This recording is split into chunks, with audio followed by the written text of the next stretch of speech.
All right, we're live. Hello, everybody. If it's Wednesday, it's Warhammer, and that must mean it's time for another episode of Warhammer Weekly. There you go. I can never get Tom to be that on point. That's really nice. I was pointing with 4 fingers. Cheers to Tom. He can't be here today. Instead, I brought this plant. Yes, it's pretty much the same thing. That's going to stand in. That's our Tom plant for tonight. What we're saying here is, yes, we could replace Tom with a what kind of plant is that? Spider. Okay. Spider guy. Well, that's appropriate. There you go. Yes. Uh, No, it's just going to be Sam and I tonight. And Tom is fine, just so everybody knows. I will say that. Tom is perfectly okay. He and his family got back all good. They enjoyed their vacation. So it's just us tonight. And hopefully everybody can hear us okay. And that kind of thing. yeah, we're live from the farm. So we did a little test earlier. We are out in Dale, Wisconsin. Yes, we were in the wilderness. My new place. I've been here a little over a month. Yeah, not a soul around. Just us Warhammer fanatics. Correct. Ready to unpack it all. It's us, corn, and bones. That's pretty much. Yeah. That's pretty much what's the situation. And Tom. Showing you the bone collection. Yes, and we have There's Tom. Tom. He's doing all right. Don't worry, he's fine. Hello, friends. It's perfect. It's perfect. It's dead on. So we're going to talk about painting your army, theming your army, that kind of stuff tonight. But first, we've got some news. I'll handle Tom's job tonight. Here we go. News. Absolutely. All right. So let's begin at the beginning, shall we? We've got to first put up our rumor engine. There it is. Okay. So it's a claw. What do you think? A 2-pronged claw, maybe a bit of a tongs. Mm-hmm. Looks orcish to me. Yeah, originally I didn't think the hand looked very orcish because it's very smooth. But as you and I were talking about it, I've come around to it being more orcish because the skin tone color is like a darker gray on this part of the hand. And that if they were using like a standard Caucasian flesh tone, it would look bright, like white gray. Yep. It wouldn't look like that. So, yeah. We'll see. Maybe that's some kind of mech boy talent because he's got the teeth in it, you know? Sure. I don't know. For opening beer or whatever. Right. Nope. It looked like it had a little problem. Uh-oh. That's fine. We'll keep talking. It should be okay. Yeah, so it'll catch up. It's good. We're in the country. The internet speed is low, so apologies for any latency, but yeah, it is what it is, and we're here on another Wednesday. That's right. We'll get through it. It's fine. It'll catch up. It'll just happen a little bit, but we're fine at the moment. It's going again. All right. So yeah, I'm saying Orclaw. But the problem is that doesn't tell you anything because it could be anything. That's the beauty of the rumor engine. Right. It's like, that's an elf. Right. All right. Okay. Yeah. And yeah, exactly. And it's a vampire. Yeah. So I will say I think this is the first one in a few weeks that I'm pretty sure is not vampirates. I'm sure of that. I think that's going to be dark elves. Right. The vampirates. It's you got the sailors, the whole blood theme, but oh shit! All right, I saw the dice. That's right. So yeah. I mean, as usual, I like rumor. I like and hate rumor engines like this, which is where it's so obvious what it is, and yet it tells you nothing at all. Painfully, yeah. Like it is a power claw, no doubt. Okay. Like looking at a bolt gun, right? Yeah, like okay, yep. That's a bolt gun. Okay. What's it going to be? Are we going to get a whole new range of orcs? Are we going to get just an orc character? Is it going to be like an orc kill team thing? Is it going to be maybe an orky type dude or something like that, or somebody of that, like what do they call them? They have a particular name, but it's some Necromunda sculpt, right? Like it could be the range of things it could be is just so huge. We do need a new Orc Boys box. some of those orcs have aged. It's still really good, but just on the air of like updating everything as they've been doing, that box is a little older. The one that actually bothers me is like the orc terminators or whatever. The orc, I mean, they're not actually terminators, but yeah, the mega knobs, yeah. Yeah, they're a little... not proportional. Yeah, they have no waist. So I got that Saga of the Wolf box so I could paint Gazi. Sure. And it comes with some mega knobs padded in there, so yeah, I've been kind of examining them. But what I do like is the variety of parts for conversion, etc. But chainsaws don't really exist in the Age of Sigmar. Right. What we do have are circular dice. I disagree. By the way, the KO have literal chainsaws right. on their they have circular saws on their little Endrin riggers. So when I converted mine out of humans, I just gave them chainswords from 40K and called it a day. Yeah, it's all good. Whirlwind's Edge, baby. There you go. That's right. All right. So then, yes, I brought up the picture a little while ago, but now it's time to finally talk about it. So we finally are getting the rest of the Lumineth starting to release. Pre-order goes up this weekend. So we've got the Wardens, the Sentinels, the Light of Eltharion, tech list, the book, which it's mystifying to me that they didn't put the book out when they sold the original box, where it was just like, well, if you want the book, you got to buy this big box. But I am mystified as well. Now, I didn't realize that. Yeah. We just looked at the book is coming after the box. Right. Like the box has been out for a month and a half. People have been playing the army, but only if you bought the box could you get the book. You couldn't get just whatever. It is what it is. But they're coming out now. And we got the reveal of the new dice. The most crazy dice they've ever released. And these dice, they got a lot of hate. Like, a lot. I gotta say, this is not a joke. I love these dice. I like them. Yeah. I want to roll these dice. Yeah. I don't know how you would roll more than, like, say, 10. Right? It feels like that's kind of the maximum number. Standing up. Right. Oh, cocked die. I'm going to tip this over. Yeah, you couldn't take, like, a big chunk of them and kind of throw them out there. But it feels like, I would feel like I'm some kind of shamanic spellcaster, like, rolling the bones, just like, let us see what the omens portend. Well, those numbers don't lie, and they spell destruction, brother. It's a whole pack of sixes, freight train. Exactly. I got into this game to talk trash. That's it. I see no issue with that. That's, I think, half the point, yes. Is friendly trash talk. And yeah, again, like, people were like, oh my gosh, those aren't even dice. As has just been said in the comments. Long dice. Yeah, smart. Like, that's a real thing that exists. This was a shape dice have been in for hundreds of years. And for me, who's been playing D&D longer than I've been playing Warhammer, weird dice are like a staple of D&D players. They love weird dice. That's like half the point of it is, have wacky shapes. Exactly. And there's a ton of D&D dice that are they're shaped like that. Like D6s and D4s. Like D4s, they're just rectangle or, like whatever. I want a cylindrical D100. Just rolls forever. Yeah. So I think they're pretty cool. Again, I don't know how functional they actually are. Like, because you can't roll more than I'm gonna say 10. Like, legit 10 is the most you can roll at a time. And they do have units that make a lot of attacks in the Lumineth, because you'll have like 30 dudes or whatever. Okay, I was curious if it's they're big enough in their numbers that's unfortunate. Now, if I was rolling my Slaanesh army where I've never rolled more than 10 dice at a time, perfect. All I need is those 10 stupid dice. This Slaanesh is perfect. Yes. So the elves, as per usual, work better for Slaanesh. As always, they're just giving in to that. So there you go. All right, cool.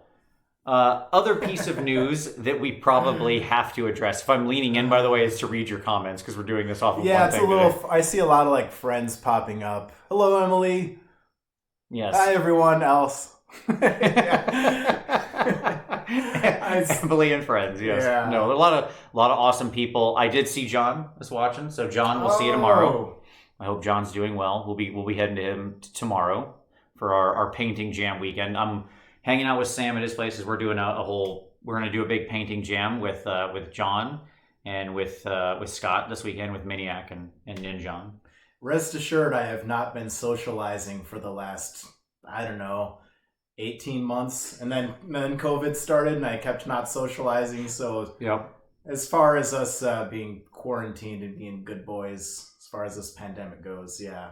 We're being responsible. Still doing exactly the same thing I did before, not hanging out with people. I did not leave my house for the 14 days before I came to see you. Perfect. Yeah, I made sure. I went to the grocery store once, but anyway, so just want to address that. Sure. Emily. Yeah, so let's talk about the other big thing that happened quite recently, yesterday. We're not going to dive too deep into this because it's not the point of this show. But yes, we will address the AK Interactive thing. So to give everybody just a brief background, AK Interactive was launching a new book, a new diorama instructional guide painting book that was all about painting sort of tragedy, I guess is probably a friendly way to put it. Horrible things. Yeah, like if you want to make... Dark side. We'll put it like that. I think that was their intention. Right. You got the one, if you look at the preview pages of the book, you can see some of the pieces within, and one of them's like a guy doing intravenous drugs. Right. There was just like a polluted river scene of like, what would happen, this, this beautiful natural river scene that had been spoiled by pollution and waste, sort of a standard Captain Planet thing, and on and on. Okay. Yeah. So that was going to be the book. And, you can judge the book in whatever, taken on its own. Some portion of the proceeds were going to a charity. Some portion of the first run proceeds were going to a charity. I don't know how much. Was that decided before or after the first video was posted? I can't say that. I have no idea. But so they decided to have a marketing campaign around this thing. And the marketing campaign was a series of videos, 30-second videos that they released, plus a Facebook and Instagram post, none of which were even in the realm of like what I would consider appropriate. And I'm certainly not someone who's, pearl clutching by any standard definition of that. It was just straight up like horrible footage of genocide and bodies being piled and stuff like that. Like it was dark stuff. It's the wrong juxtaposition for... You could have shown pictures from the book. You have all these like high quality studio shots, maybe some hands painting, a little bit of some drum track in the background, some tribal drums. I like that. But yeah, instead what you got was just like footage of actual dead bodies, like real human beings. We've all seen it, right? You've all seen it. I'm trying to keep this real high bar. We've been discussing it, and a lot of people have, going around and around and around. To sum it all up, there's nothing I can add to this that is going to make it any more horrible or less horrible. It's this is a wrong move. Please give them space to properly apologize, and I hope they do. I hope they do, and they make good with more than just words. Do something. I hope they do something. So we'll wait to see that. I mean, my thought would be, I've been to the Holocaust Museum in DC, and it's was one of the it's a singular experience. It's hard to describe, and there's footage like that you see in there, but it's in context and it's appropriate because you're there for that purpose, seeing that thing. It's part of a whole narrative in the story, so you can see what has happened to humanity. It's not contextless, right? I think that really matters. So to me, the right answer here is they did it dumb. Like, it was in poor taste. It was very tone deaf. Apologize, make good on it. Do more than just apologize. Take all of the proceeds from your first run and donate them all to a charity, and make good on top of that with an initial donation, something like that. Because look, I'm sure when everybody was in a room and they were talking amongst themselves, it was a good idea, right? Everybody was extreme. Yeah, and then that within the small room kept topping itself between like the 2 or 3 people making it, and then what you get in the end is like, right. It's not that those things can't be talked about or discussed. They should be talked about. They should be discussed. They need to be handled in the correct way with the correct context. Like, there are artists who've already tackled these subjects. They could have brought them on and done an interview with them. That's what you and I were talking about, right? There are artists who've already tackled these subjects. Like you said, the people actually doing the work that's in the book, have an interview with those people. Say, this is why I did this piece, because I wanted to communicate something. They made that video about their new paint line, and you had all these faces of miniature painting just saying, hey, I don't know, you could have the artists talk about their contributions to this. And just it's the wrong to sell something. And because this is ultimately a marketing exercise. They're trying to sell a product. That's the thing. It's like, it's like in defense of art, and then also, but this was just for a monetary gain. So, and also in defense of art, some people think your art sucks, and everyone gets to have their own opinion of it. Right. So, sure, make it, but that doesn't allow space. But yeah, anyways, we're going on and on about it. It's all right. I think we've covered it. So yeah, I mean, I hope they apologize and we'll move on. There you go. So it was. I hope it's taught in future business school lessons on things not to do. That's my advice to. That's my advice to AK Interactive. All right. So let's put the rolly dice away. That's about all the news this week. Quiet week. Although we did get a little teaser, by the by, today that the Giants are coming soon. So we still no official word. It's like not really news, but they gave us another little teaser image that said coming soon. So give me them big boys so I can play with my big toys. We just want them Giants. Give us them Giants. Yep. So I hope to see those big boys real soon because I'm excited. That's for sure. All right. So with that, let's do some pick of the week, man. What do you want to share with everybody? May have been said before. I had to think about this. Volodymyr.com. Oh, okay. That Nice. would be my pick. If I can, point people in the direction to see features of amazing top-tier miniature painters on a weekly basis from around the world, as well as some good tutorials. Check out Volodymyr. VOLOMIR.com. Yep. Yes. He does an awesome weekly roundup of just truly inspirational pieces. It's fantastic. So the general, what you'll see consistently is do not miss week 15 of 2020, and every week he has like new releases. Sometimes they're sculpts, most of the time it's a paint job, but very cool. It's a great site, and it's a great he does a bunch of other articles too, but the do not miss is my favorite article that I'm always tuning in for. Yeah, that's like the main dish, but I refer people back to some of those tutorials. Still, there's like a tutorial from like 2016 on the layering brushstroke that's still just like good. Yeah, well, check it out. Yeah, he himself is a great artist too. So it's good at them high elves. I wonder if he'll paint up. He did do a bunch of that's high like his, that was his his thing. butter, Forgot about that. Yeah. I've got to imagine he'll come back and do some of the Lumineth. I have to imagine. I hope he does do a tech list. That'd be pretty cool. Oh, I'd be up for it. Yeah. The range is not bad. There's just like two things that you're like. Here's why I hope it happens. Because if anybody can make me actually like tech lists, okay, it'll be him. Yeah. Because he was a master of painting, high elves, like Warhammer Fantasy high elves, what we're referring to back, and then we was painting those. And so, if anybody can salvage that model, it'll be him. You can do it. All right, cool. Good pick. I like it. My pick is going to be something from the future. All right. It hasn't even happened yet. It hasn't happened yet, but it has actually already been posted because AOS Coach puts the reminders up for his videos like a week in advance.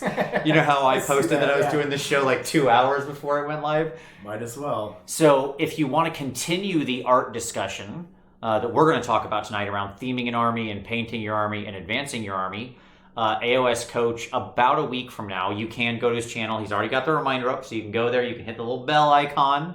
Get the reminder when he goes live. He he's doing a talk with Oscar Lars, who's a fantastic army painter, one of the best army painters I've ever had the pleasure to judge. And he's going to be interviewing him about also doing art in army. So it'll be, I've met one show the other. Yeah. Awesome. So there you go. So my pick is a future pick, but it's synergistic. Synergy. Boost that signal. That's right. Action point. All right. So, yeah, I mean, next up is hobby time. And I mean, I've been working on a ton of stuff. And this, we might as well just lead from hobby time directly into the talk. Like into the main chat, because it's all going to be connected. I know what you've been working on because we were talking about it earlier. But Sam, what have you been working on? Got the Star Drake. The final piece of the pie. Then the General's Handbook came out, and I have to paint some more troops to make a viable list, but... You thought you had a Stormcast army at like 2,000 points, then the General's Handbook came out and was like, nope, your army's like 1,800 points now. Yeah, I'm the only one that's like upset by the point reductions. I'm like, I was almost done. How dare you, Games Workshop? Yeah, I'm gonna get all mad. Right. I've been working on that. I've got a lot of models that I've been working on with students through my Patreon and for Patreon videos and stuff. I've got a model from Black Sun Miniatures that I'm pretty stoked on. That big, thick boy with 2 double-handed weapons over his shoulders. Black Sun Miniatures line rules. It's a great line, and like that's his body sort of shape and an the achievable heroic. You You don't see that much outside of like Nurgle when it's all so rotten and disgusting. But like, no, it's just a dude, just a person. He's not rotting. Oh yeah, feasting on victory, healthily. But yeah, the amount of male nipple piercings on the Black Sun sculpts does not go without notice. They have a thing, so that's cool. They know what they like. Oh, sorry, somebody was just Manzak. Okay, cool. Yeah, very good. Man, that Star Drake. I mean, we're gonna get it done by the time we leave. That's the goal. I thought I'd already have 5 hours in on that today, and I spent my time making thumbnails for YouTube videos. So check out my YouTube channel, Sam Lenz Artwork. You absolutely should. If you're not subbed to Sam, you absolutely should. You've put up a couple videos so far, and both have been fantastic. So I mean, yes. Nice. Yeah. Like if Sam, easily one of the best miniature painters in the world, certainly in the U.S., like we can say, you can put whatever qualifier you want on that. Certainly the best miniature painter in this room, I know that for sure, is putting up free content. You need to be watching it and learning from this guy. So yes, I'll include the link to his channel down below. You should absolutely be subbed. But you'll get it done. I'm showing just old Patreon videos. Every Sunday I'll put a video up. So this Sunday there's a video on an introduction to freehand. Nice. So just basically drawing. Yes. As it's more commonly called freehand. Yeah. And the rest of the world is called that drawing. Freehand. Yeah. It's true. For myself, I finished up all the bases that I had to do for my Skaven, which I'll come back to in a minute. So that was like 300 plus bases that I had to paint. And I did that. I primed them on Friday and I finished them on Monday. I felt really good about that.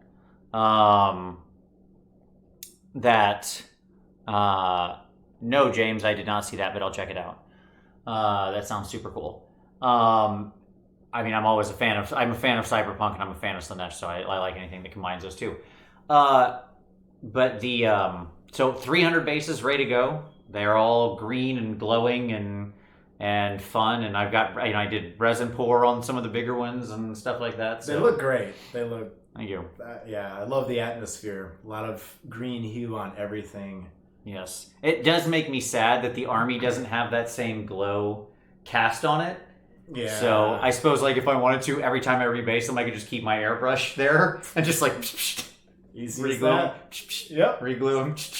Yeah. Just do that 300 times. Easy. No issue at all. I'm sure that'll be fine. But yeah, so I got all that done. Got the base that we're going to use for the paint jam this weekend. We're doing a big project, so we'll talk about that too. Kind of theming ideas, but we all had to do a little base, so I got that done. The orc put together, got some extra figs primed to carry along in case I wanted to paint something else besides the orc. That rules. So yeah, it's been, I mean, doing 300 bases over the weekend, that was an endeavor to go from blank base, from blank MDF slot to that was quite a journey. Quite a journey. And that's just the floor. Yeah, that's just the floor. Just the sewer floor. There will be a tutorial coming on doing sewer bases. So I did record footage there.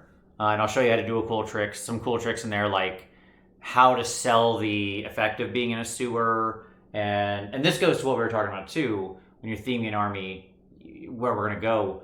Just like, in fact, let's just get into it. Yeah. Let's just slide right into it. So when we're talking about army painting tips, the first place I want to start is theming, right? Yeah. And so for the Skaven, I knew I wanted them to be in sewers. That was what was in my head, right? And to me, that was like two things made that real to me.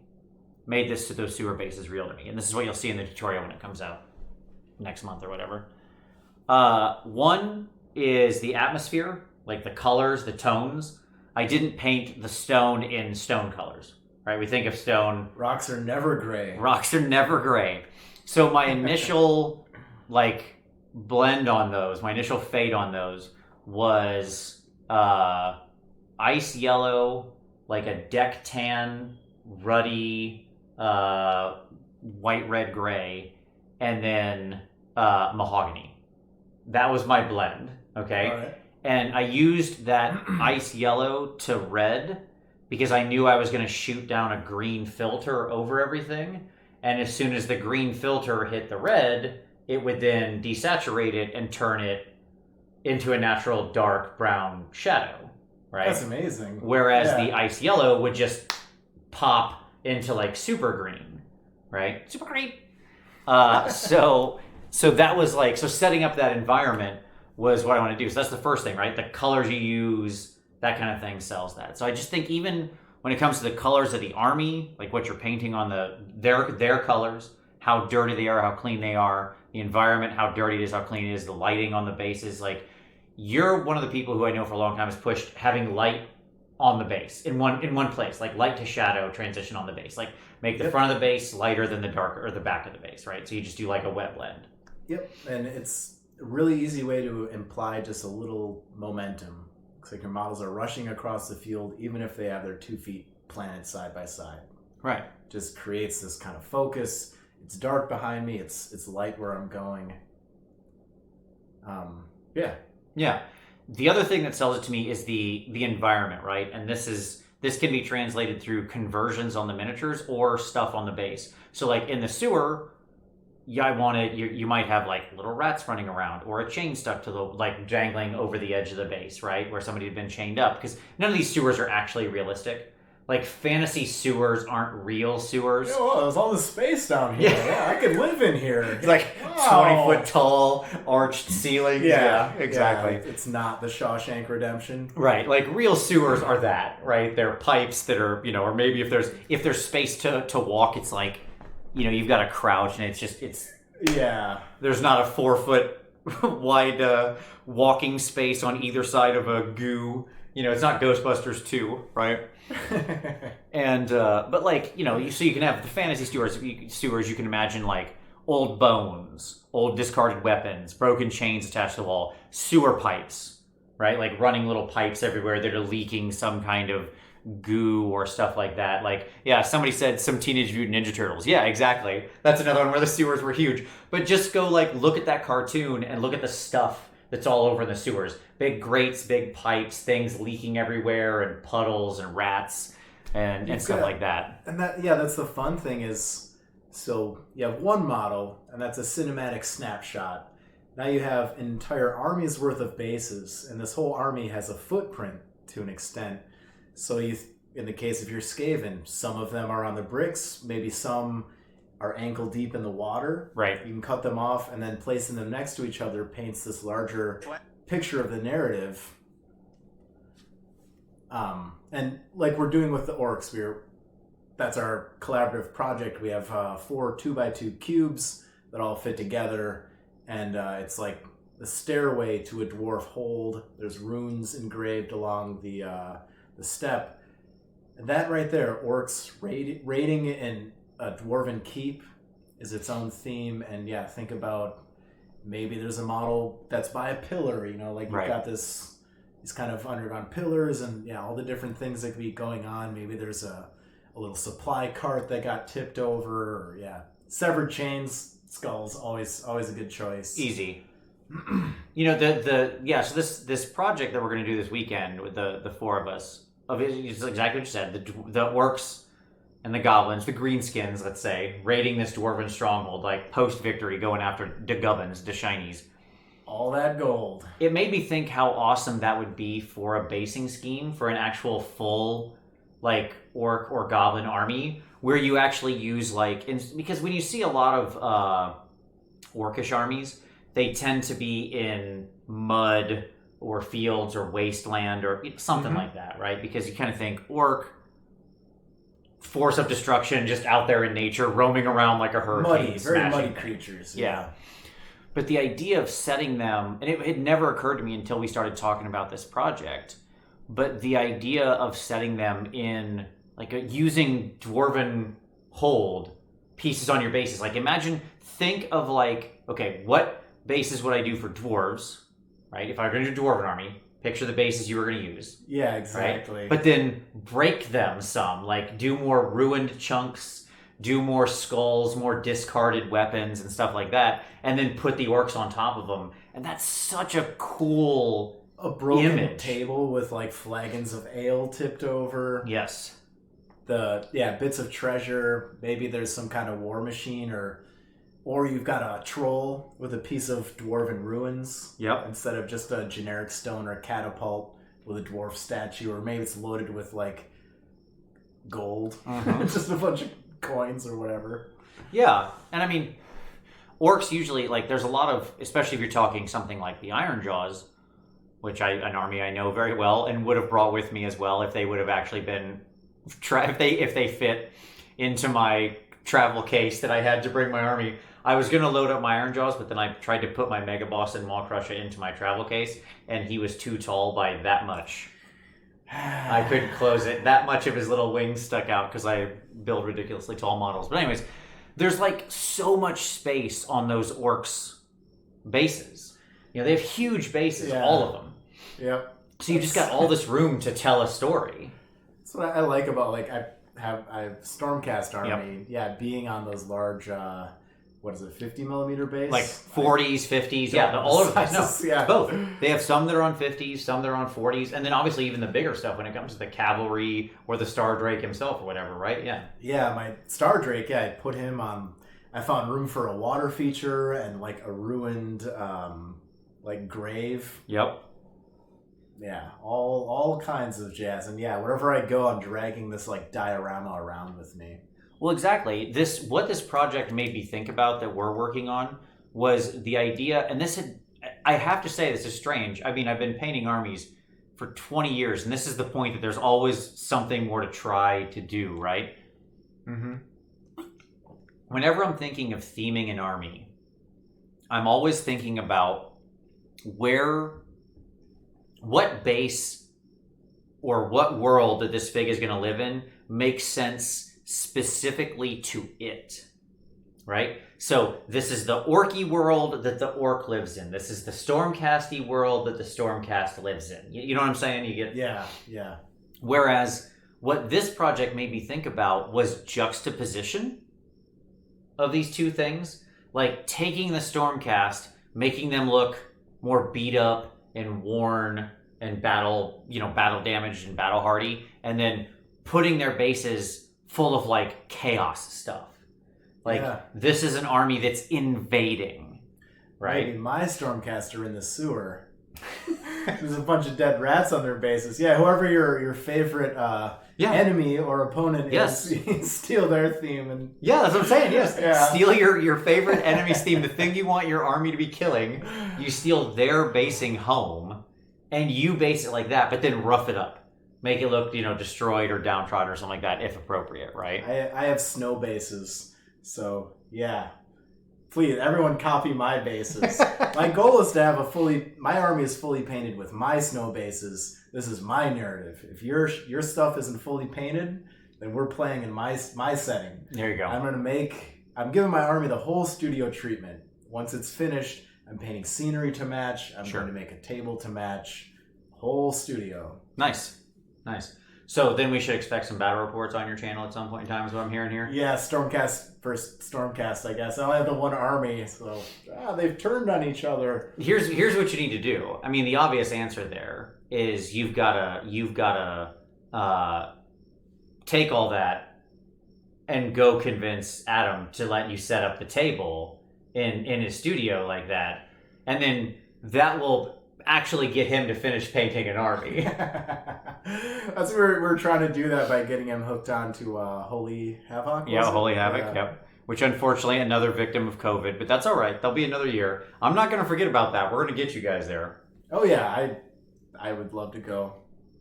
All right. So let's talk about you're working on your Stormcast force, and obviously you're both a great painter but also a fast painter. Like, you can work well quickly, right?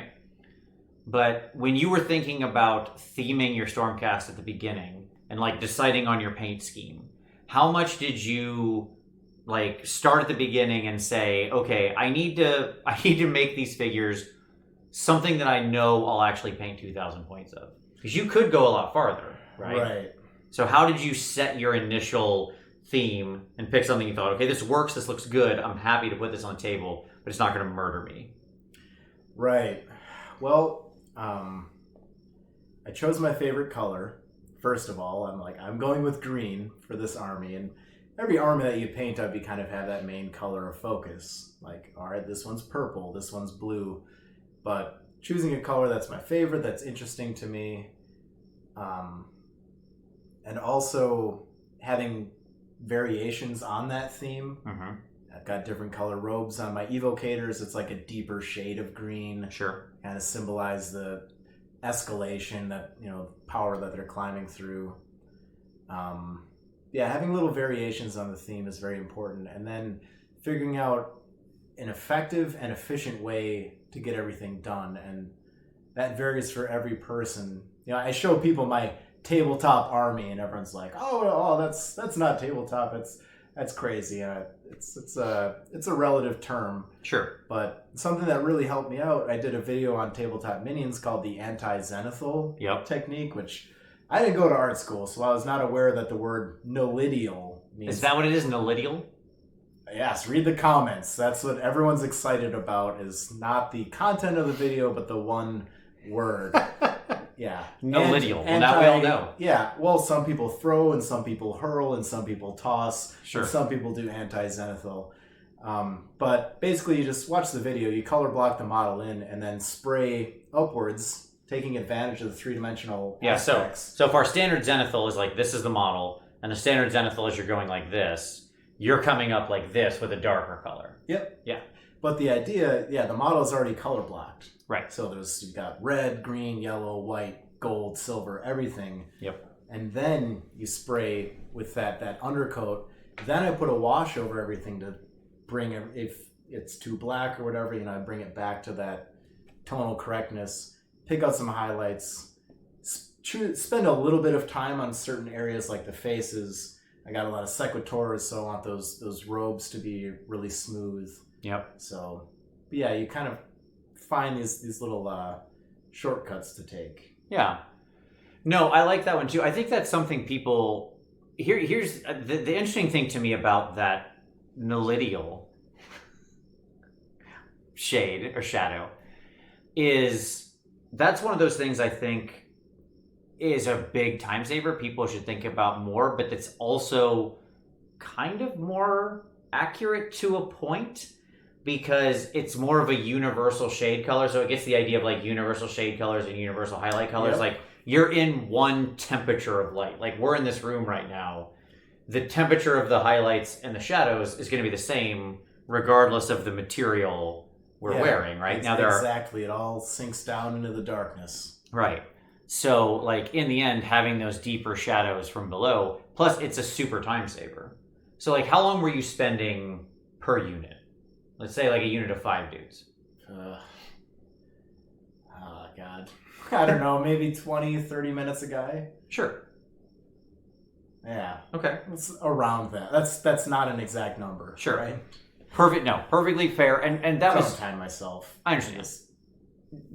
Doable amount of time is the point, right? Yeah. And you did that, like, you're able to get to that point because you found the theme you wanted to use early.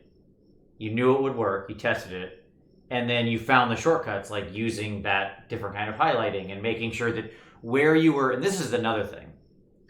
I think, to me, the biggest army painting tip I could give is stop investing time in your army. If you're a person who needs to get an army painted, if you want to sit there and luxuriate, go ahead. Spend as much time as you like. If this is your 10th army and you're like, this is all I'm going to paint for the next year, thumbs up, I'm happy for you. Yeah. But if that's not the kind of person you are, if you're like, you know what I'd really love? I'd really love to just get this thing painted. Cool. Here's my best tip. Stop wasting time investing a lot of detail and effort into the parts of the model that don't matter. If you look at my Stormcast, the metal armor, it's like metallic, there's some shading, a wash, and an edge highlight. Right. You don't notice that, though, because your eyes are drawn to the little part that I spent time on. Exactly. On the robes. Or the glowing, each guy has OSL on their little power crystal on their hip, because that's the way I like it, baby. But yeah, you realize that not everything has to be rendered to the same level of intensity, and just having a couple little, like, nuggets in there, for lack of better words, to grab the attention. And yeah, when you see, like, something well done around all these kind of rough areas, you're going to focus on the well done area. Yeah, exactly. The doing, like, and you mentioned it, the faces, right? Like, investing a good amount of time in the face. Or if they've got a big shield, like a lot of the Stormcast obviously carry big shields around, right? So, like, did you actually cut the detail off of your shields and then do your own thing? Oh yeah, yeah, of course. Every time. Well, I hate that Stormcast shields have a thing on them. I mean, I get it. I know, but I wish they just sold, like, a blank version of the shield. Give me, please, just 2 banners. I want the flat banner and the detailed one if you must. I get it, because not everybody wants to paint the freehand out this, like, elaborate design and whatever. So, but shields are, like, the perfect thing to practice your freehand on. When I did my Stormcast army, and this was years ago, the first thing I did was scrape all those hammers and lightning bolts off, sand them all down, and then picked a different freehand emblem for every unit, right? Yes, and just used it to, like, drill. So I'm painting that. It was practice in one, being able to replicate the same freehand pattern 5 times across a unit, right? And then also, okay, now do a different one, now do a different one, now do a different one times, like, 6, right? Or however 7 or 10 or however many stupid units in that army. I don't know. Now I need 20 sequitors in one unit. There's never enough Sekis. Yeah, I've got to paint 5 more now. I thought I had it all done. And I have over 2,000 points painted. I want this a functional army. But yeah, like, the faces, shields, you mentioned, like, the little glow. Like, you took their crystals and you made a little glow on those. Having a little bright thing, like, I do it often on weapons, right? So, like, almost every sword in every army I paint is like a magical power sword, right? Where I'll spend a lot of time to make the weapon have a cool transition or color or something interesting going on, some kind of non-metallic or magical effect or whatever, right? Because if the shield's cool and the weapon's cool and the face is nice, honestly, the rest of it could almost just be base coats and people would never notice, right? Yeah, exactly. Because you've just created this, like, triangle of interest that people are focused on. Or, like, having other little points, like having a bright glowing gem or the big banner, right? You mentioned, like, somebody holding a banner, 100%. Just stuff like that. Like, that's what... Focus your time on the parts that people actually look at. and definitely don't, like, I see people, like a Stormcast shield is held like this, and I see people go into like huge lengths to paint out the back of the shield. I don't think I painted the back of any of the shields. Yeah, pull your punches. Yeah, waste time. If your goal is to get a good looking army on the table and not like, okay, I want to challenge myself. Again, I'll keep saying that because there's nothing wrong with doing any of that. I'm saying it's a waste of time if what you're aiming to do is be done now, right? Mm-hmm. If getting your army painted is the goal, then stop painting the back of shields and crap like that. Yeah. Yeah. People get hung up in the process, and they think it has to be difficult as well sometimes. Right. And it can, create this level of expectation, and we're like, this is going to suck. This is going to be hard. One thing you mentioned with the, here, I want to really drill in on this because it brings me to another sort of interesting thought. For those people who have an airbrush or use an airbrush as a tool, you mentioned the nilidial highlight. You're doing that, I really want to make sure people caught it, after you've already painted some of the base tones. And I assume with some of those tones you did a little bit of wet blending too, to some degree, or those were over a zenithal themselves of some kind or something. Like, as I say, they weren't necessarily even always having to be a completely flat tone. With the Stormcast, I said them with a black primer because they're metallic. Yeah. And metallic paints are made for a black base coat. Yep. Yeah. But I think people are afraid to touch their airbrush once they start using a paintbrush. Yeah, to go back, the airbrush is the first step. That's not the third step. Right.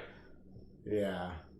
It's like, I have my painting is split into phases. Phase 1 is the airbrush phase where I prime and maybe do a base coat. Phase 2 is then what takes all the rest of the time, and that's only allowed to be brush. Yeah. Whereas no. Right? Because you could literally take, get your base coats down in some way, whether that be with a brush or whatever, and then do your nilidial shadow with the airbrush.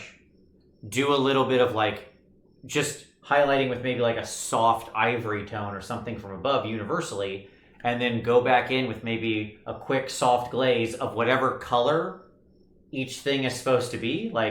You shoot a little ivory over the red, you come back in with a couple red glazes. The ivory was universal with your airbrush, and then you're just, this part's green, I do a little green glaze. This part's red, I do a little red glaze. That's so funny. The last video I put on YouTube was about that. It's speed painting Zombicide Survivors, where I start out with a tan to ivory gradient, thin my paint down, literally glaze it, meaning I paint an all over even candy shell, just a layer of tint over that brown to ivory gradient, and then everything is highlighted with ivory again after I've toned it in. Maybe I put a brown wash on the entire model. Simple as that. But yeah, bring everything up to that same highlight tone.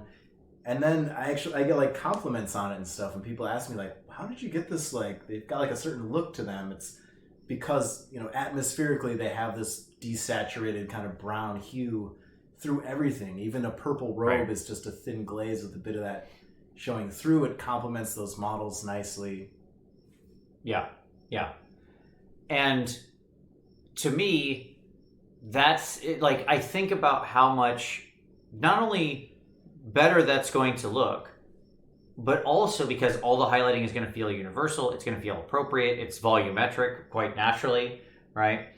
And at the same time, how much faster that is than if you're trying to okay, I'm going to apply 3 layers of every color to get a solid base coat, then I'm going to wash everything, then I'm going to do 2 layers of highlights back up over these increasingly smaller areas. And it's that's fine. There's nothing wrong with that if that's the method that you feel comfortable in because you're there. But I would say you're going to spend... That method is good because it's predictable, not because it's fast. And it's proper order of operation. You paint the boots black, you put a black wash, then you paint the silver bits and apply a black wash. Do that at the same time.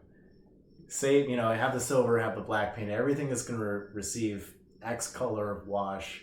Do it all at once. Right. It's all about just shaving those little microseconds off. Sure, because when you put enough of those together, suddenly you are getting the whole fig done to a high quality in 30 minutes or an hour or 2 hours or whatever's the faster time for you, instead of 4 hours or 10 hours or 20 hours. You know, like it's about you have now saved enough time to start smoking cigarettes and still die at the same time that you were supposed to. You shave those 7 minutes off. Yeah, 7 minutes, but I saved time with Sam's ideas. I'll get just as many figs painted in my shortened lifespan. Yeah. Oh, yeah. And so you're talking about, I think we're starting to get into the area of atmosphere. Yeah. And this is something that's been fun for me. I've been inching towards it. Atmospheric painting. Good example, I want to make a nighttime scene. So every single color present, I'm going to put a touch of blue into it. Yep. Sewer scene, I'm going to put a touch of green into every single color. Even if it seems weird, I'm putting in the yellow, I'm putting in the white, the ivory, every single tone, just the smallest fraction of that color. You get this weird harmony. It looks more like one of these older paintings where there's just, you get a kind of a general, it's all in sepia tone, or this all has a green hue to it. It's something that it's really fun to play around with that.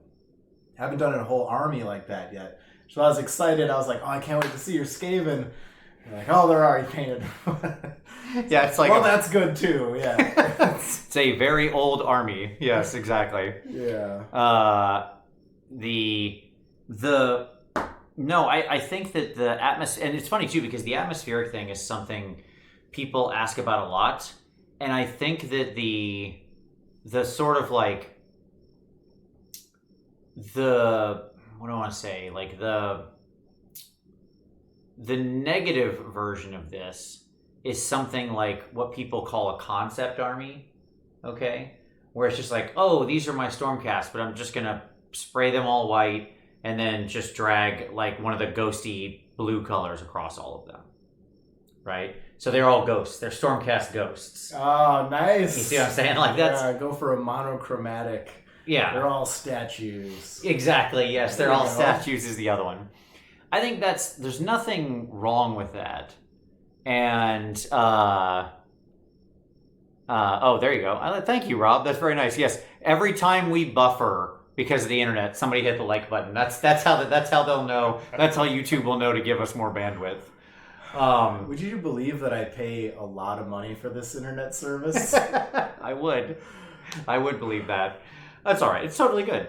And it's actually been like relatively stable. We're like more than 50 minutes into this, man, and it's held up just fine. We've had a couple of times where we're in the middle, but that's fine. It just takes me 2 days to upload a video, but whatever. Slow and steady also wins the race. Sure. I guess. That's doesn't right. make any sense, but sure. In the upload game, I'm not sure that's true, but that's okay. We'll go with it. Yeah. No, so I have no problem with concept armies. Like that's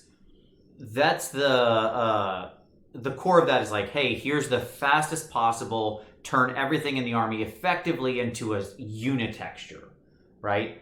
Because that's where models get time consuming is the more doodads, bebobs, hoobie-jooby pieces and texture changes all over them. Malarkey detected. Indeed. This is one of the reasons things like Zinch models or whatever drive me completely insane, because it's like, oh, there's 17 plates of armor, right? It can't just be like an armor plate here and an armor plate here with a shoulder, like a traditional plate mail. No, it's got to be the forearm is like 1, 2, 3, 4, 5 plates. Yeah, it's like segmented. And then each one of those segments then has a band of metal around it in that standard chaos style. So now I have like some enameled armor here and then a metal band here, right? And then we're going to have the skin, and they also have fur, but they also have feathers. What if they're all ghosts? But what if they're all ghosts? Demon ghost? What? It's so easy. Yeah.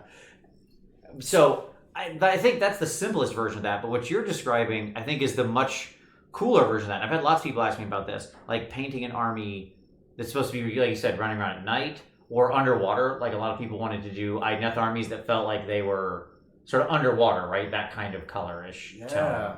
And I think you're right there. There, the answer is you integrate one major tone into everything. You still paint the figure, right? But instead of painting like just skin tone, Caucasian skin tone or whatever, you integrate deep blue into it to make it like underwater, or like blue purple in it for underwater, or a light blue tone to make it nighttime, or whatever, right? The room we're in is a good example. There's no pure white.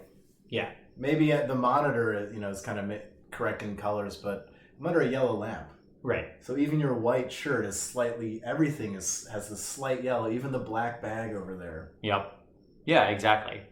So it like having those environmental lights just influence in that way, and using that universally across your across the armor of the army. And that's another place where you could combine that with like what we just talked about with the airbrush, because you could set that tone throughout. Yep. Right? You could almost like, okay, I want to do the nighttime scene. So I'm going to like do my zenithal in a bluish, like a deep purple to a light blue or something like that. And then you just glaze the colors over top that are appropriate. Yep. And then boom, right? And there you go. Now you got something that looks like it's that they're standing in shadow. Bust up that contrast paint. Slap that over your zenithal base coat. Easy. All right. What other tips or theming things do we want to share with people here today? What else have you thought about? Here's the thing that I've noticed you do. Okay. So you have some, like you are certainly a master of freehand, or drawing, as we call it. Thank you. But I need to be better. But you have, at the same time, you've got a couple of patterns that you're like very comfortable with. Yep. Right? And so when you want to like up things a notch, so when you're trying to like push that painting up a notch in some way, you'll use that freehand pattern to just add some extra visual interest across like large flat spaces. Yep. Right? So like, I mean, just break that down for me. How do you think about that? Where do you decide to use it? So on and so forth. Like your Stormcast armor, I noticed it on the Stardrake chestplate. Yeah, I'm bringing that little bit of Celtic Knotwork. Their shields all have a specific design. I've been interested in Celtic Knotwork lately, so I've just been looking at a lot of it and trying to replicate it and have a whole like Celtic theme to my Stormcast army.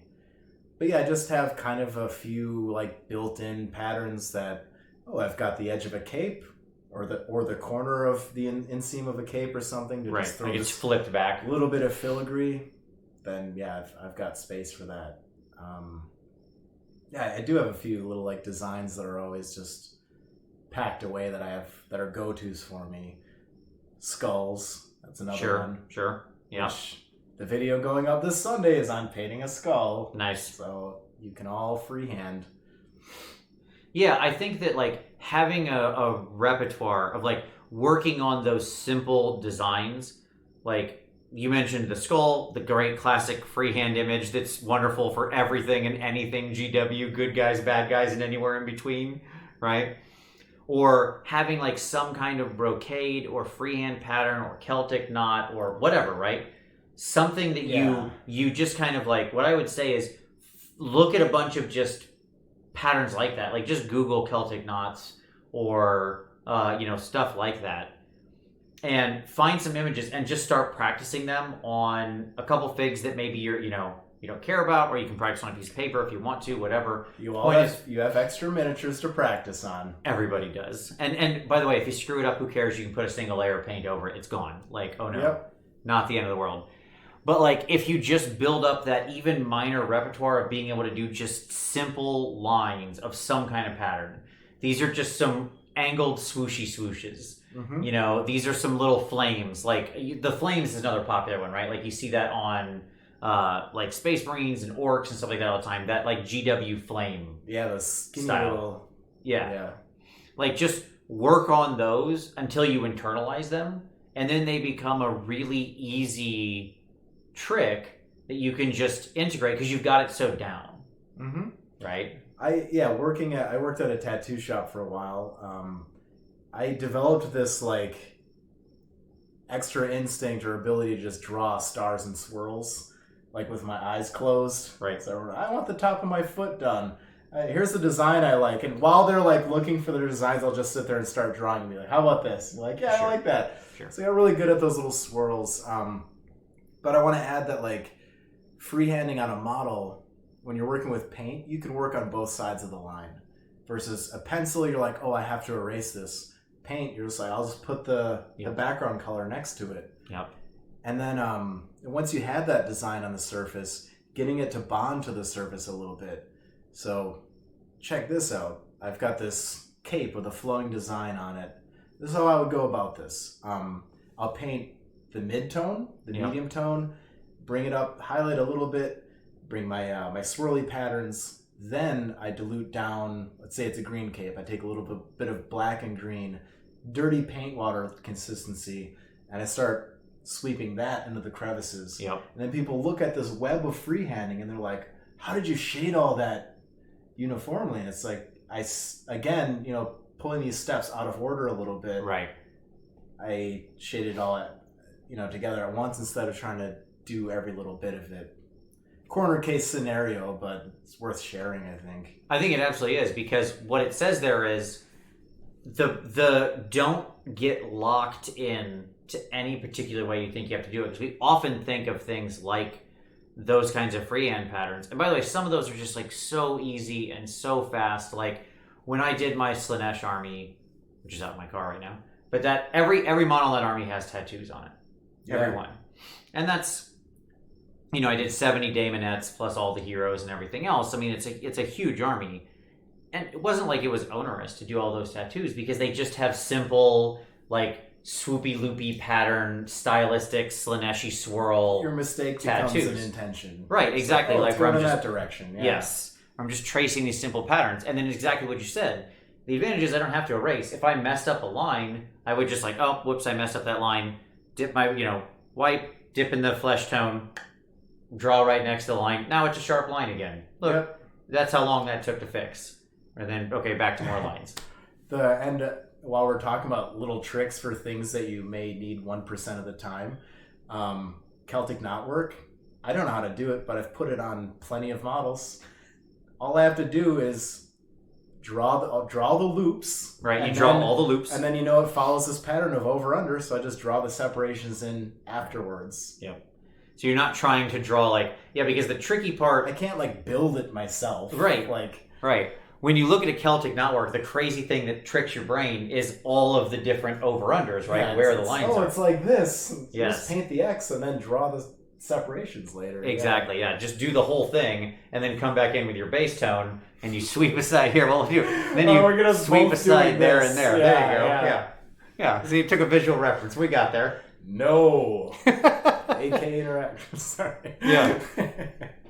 Yeah, see, so yeah, Efren says, I can finally make Ironjaw Flames. Took me 2 Underworld warbands. But that's exactly what I'm saying. Perfect.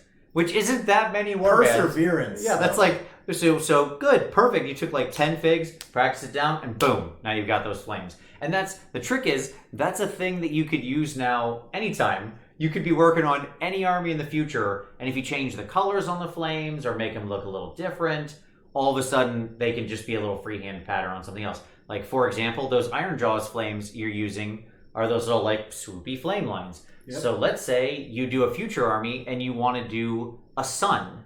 You want the thing to be like a stylistic sun. Well, a stylistic sun is 8 to 12 little swoopy loopy Ironjaw flames around a circle. Yep. That's all it is, right? And start in the middle. When you draw that little swervy flame, don't try to draw one side and the other side. Right. Start in the middle and then add to either side so you get your proportions correct. Yeah. I'm doing my best Uncle Adam. I feel like every time I talk, I'm like... I'll talk with our hands. But that's perseverance too. That's a thing. I see so many people will comment on posts that I put up a freehand I tried that once, I'll never get there.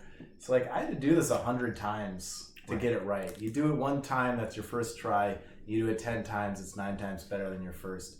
In theory, you're learning a little bit in hindsight every time by finishing something. Well, the liberating part about freehand that should be true about any kind of painting too is that it's not like you have to stop at some point. What I mean is, like, when you're refining your freehand, you can just keep going. You can just keep adding. Like, you're working so thin by the time you're refining freehand. You know, you're working on your skull. Yeah. Like, I know that a lot of times when I was doing, you know, my nights, I'll sit there for 5, 6, 10, 12 hours on a single part of one of the freehands because I'm just trying to, like, oh, that color's not quite right. I want to work in that micro texture. I need to get this. That glow isn't quite right. I keep painting back and forth. Like, what's the exact right shade or what's the exact right feeling for this? And once I'm happy, I can go, okay, cool. And then it becomes easier to replicate in other places, right? But you got to work it down first, especially if you're trying something new. So, yeah. Bless Woo. you. Thank you. That was probably loud. Sorry, Bless everybody. you all. Yes, sorry, everybody. But yeah, I think here's my final tip. Let me see how you feel about this one. Okay. Here's my sort of final thing on your army painting tips, like what you want to do if you want to get the army painted to a high quality within a reasonable time. That's always, I think, what a lot of people are aiming for, right? You want it to look as good as you can. All right. Which is focus the majority of your effort on your big pieces, your centerpieces, your characters, your big monsters, your anything like that. And if you've got a unit of like 30 dudes, 40 dudes, 60 dudes, like, it's okay to let those be at a lower, quote unquote, lower level, whatever the heck that even means, right? Yeah. Where maybe they just only have the effort in the face or a shield or a weapon or their banners, and that's it, right? Mm-hmm. But when you come to like the big Star Drake, that's when you put in the effort and spend the time. And I've been using the reward system, saving the Star Drake for last. Yes. Instead of, you do it, I have to paint a unit before I paint this fun wizard model. And it's all, it's just variety is going to keep you moving. Spice things up a bit.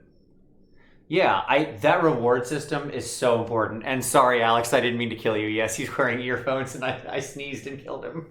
Sorry. Is that loud? It was probably loud when I sneezed because it's intense. But that's all right. Sorry, everybody. Sorry. The reward system is so the secret. Like, when I did my Iron Jaws army, my Mega Boss on Maw Crusher was the last thing I painted.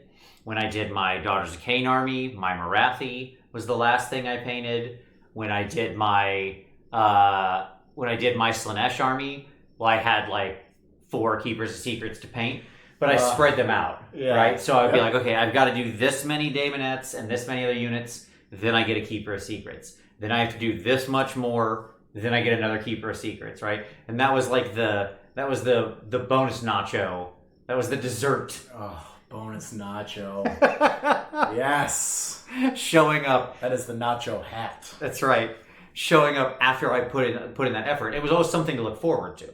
And you want to get, when you want to get your sea legs on get all the rank and file models out of the way before you're like, wow, brand new army. What do I like? What else? I'm buying Ilarion. I'm starting with her. Right. And everything else is just like, okay, I changed my idea. I don't know what Those become more boring, and you're right. You're going to build expertise, speed, and efficiency as you go, as you like learn the paint scheme, learn the tricks you're going to use to get fast with it, right? And then you'll be able to get so much more efficiently done as you go along.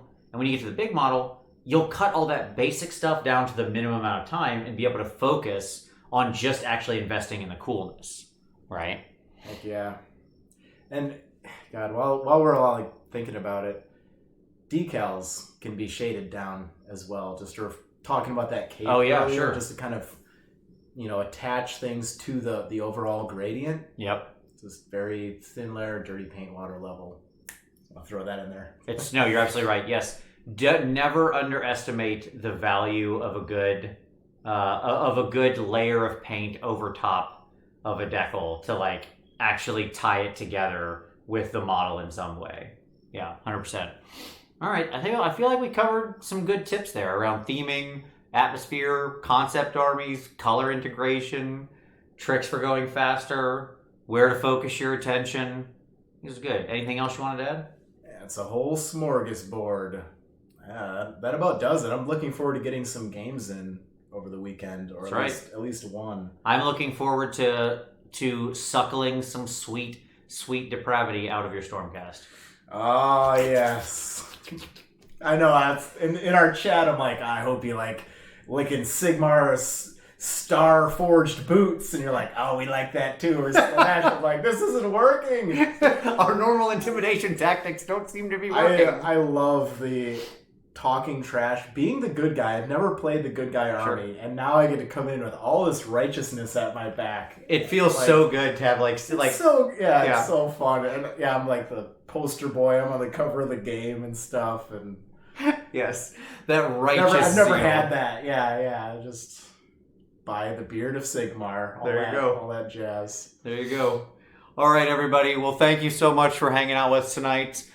Sam, thank you, sir, for hosting me and for coming on the show. It's good to be back for the second time this year, talking about the same subject. It's all right. It's a good subject. Can't talk about it enough. We all need conversation these days. It's a good hang. That's right. For all of you out there, thank you so much for watching. Don't forget to hit like. It helps other people find the video. I really do appreciate it. Everybody really appreciates it. We'll be back to normal next week. Tom will be back. Don't worry if you missed what I said earlier. Yes, Tom is fine. You just had to do it this way this week because of internet and other things. But thank you so much, everybody, for watching. I certainly hope you had a good time. We certainly did. As always, we'll see you next Wednesday. Bye-bye, everybody.